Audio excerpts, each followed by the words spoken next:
নমস্কার বন্ধুরা, টিএসপি কুকিংয়ে সকলকে শুভেচ্ছা জানাই। আজকে আমি রুই মাছ আপনাদেরকে অন্যরকমভাবে রান্না করে দেখাবো। আপনারা সম্পূর্ণ পুরো ভিডিওটা প্লিজ দেখবেন আমি কিভাবে রান্নাটা করি।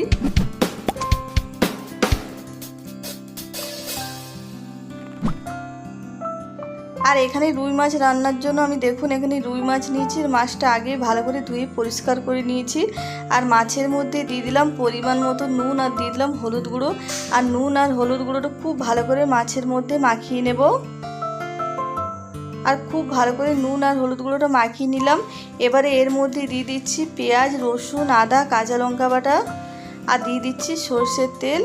আর এবারে ভালো করে মাখিয়ে নেব। আর আপনাদেরকে আগেই বলেছি আজকে অন্যরকমভাবে রান্না করে দেখাবো, আর তাই আমি অন্যরকমভাবে রান্না করে দেখাচ্ছি। ভালো করে মাখানো হয়ে গেছে।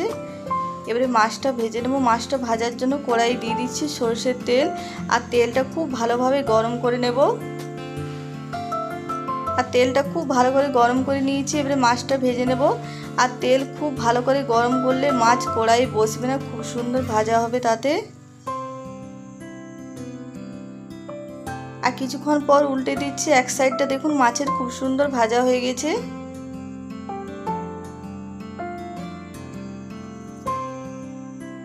আর মাছটা দেখুন এইরকম করে ভেজে নিয়েছি, ভাজা হয়ে গেছে। এবারে তুলে নেব। আর বাকি মাছটাও আমি একইভাবে ভেজে নেব।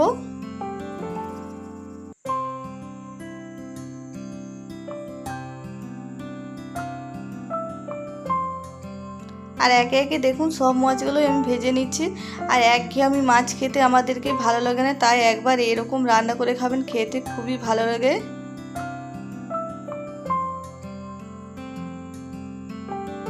আর দেখুন সব মাছগুলোই ভাজা হয়ে গেল। আপনারা চাইলে এরকম মাছ ভাজাও খেতে পারেন, গরম ভাতের সঙ্গে খেতে দারুণ লাগে।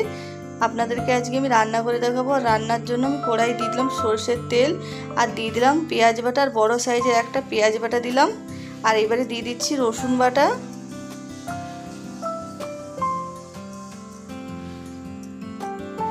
পেঁয়াজ আর রসুনটা কিছুক্ষণ ভাজার পরে এবারে দিয়ে দিচ্ছি এর মধ্যে টমেটো বাটা।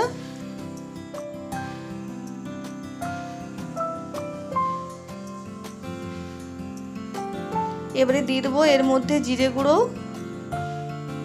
আমি 1 চামচ মতো জিরে গুঁড়ো দিয়েছি। আর দিয়ে দিলাম গোটা গরম মশলা, দিয়ে দিচ্ছি লঙ্কার গুঁড়ো, দিয়ে দিচ্ছি পরিমাণ মতো নুন, দিয়ে দেবো হলুদ গুঁড়ো আর দিয়ে দিলাম একটু চিনি। আর এবারে মশলাটা ভালো করে কষিয়ে নেব।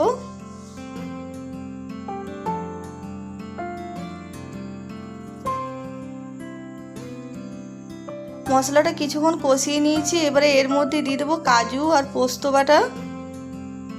আর কাজু আর পোস্ত বাটা দিয়ে আবার মশলাটা কিছুক্ষণ কষিয়ে নেব।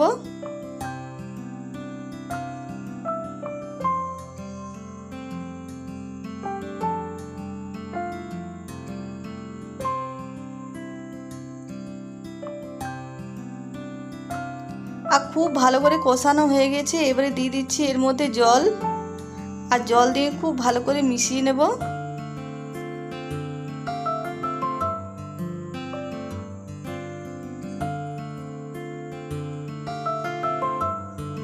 আর আমি মাছটা ঝোল রান্না করব, তার জন্য জলের পরিমাণ একটু বেশি দিচ্ছি। আপনারা যদি ঝোল না খেতে চান তাহলে জলটা নিজেদের ইচ্ছে অনুযায়ী দেবেন। আর এবারে ঝোলটা খুব ভালো করে ফুটিয়ে নেব। আর ঝোলটা খুব ভালো করে ফুটিয়ে নিয়েছি। এবারে ভেজে রাখা মাছটা আমি দিয়ে দিচ্ছি। সব ভেজে রাখা মাছটা আমি দিয়ে দেবো ঝোলের মধ্যে।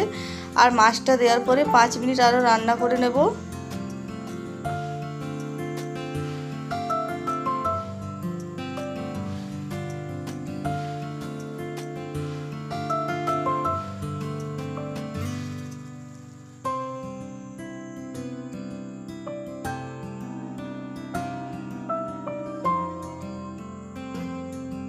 আর সব মাছগুলোই দিয়ে দিলাম।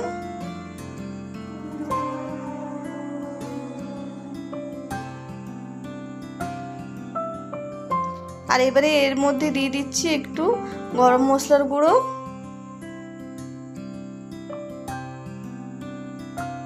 আর এবারে আমি নামিয়ে নেব।